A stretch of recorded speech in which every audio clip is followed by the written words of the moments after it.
ka-sound.me, may na-receive ka na bang campaign sa inbox mo? Ituturo ko sa inyo kung paano kumita using sound.me application. Para ito sa mga bagong sign up, kaya panoorin mo hanggang dulo. Once na makatanggap tayo ng campaign sa ating inbox, nagno-notice din po sa ating email account na meron tayong new campaign. Step 1, dito sa ating inbox, i-click lang natin itong apply. Then mapupunta siya ngayon dito sa applied. Step 2, pwede na tayong gumawa ng video using this sound na in-apply natin. For example, itong title na Dance With Me, ito yung una kong gagawing video. Kung mapapansin nyo, meron ditong estimate earnings, may date kung kailan yung deadline ng submission. At meron ding decline if ever na di nyo gusto yung sound. Pwede nyo munang i-play yung music bago kayo mag-proceed. Bago ako mag-start gumawa ng video, kiniklik ko muna itong view instructions. Ang sabi dito, you must be in the video and post content related to the song. No kids, pregnancy-related videos, or animals in the post. So ayun, dapat aware din tayo sa mga instruction na binibigay para mabilis din tayo ma-approve.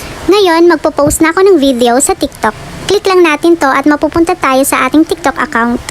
Click added to favorite, then click use sound. So, pwede na tayo mag-start gumawa ng video. Bali yung ginawa kong video is nakasave lang sa album ko at ready to posting na.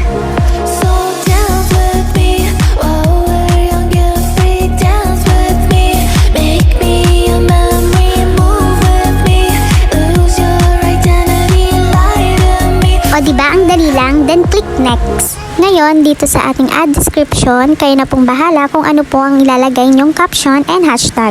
Kung gusto nyo maglagay din ng cover nyo, click nyo lang po ang edit cover.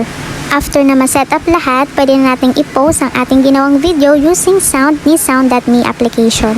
Ngayon naman, balik tayo sa ating TikTok account na pinost nating video, then click nyo itong 3 dots para makopy link natin. Tapos, punta tayo sa ating sound.me application at dito natin siya ipipaste. Then, click submit your TikTok.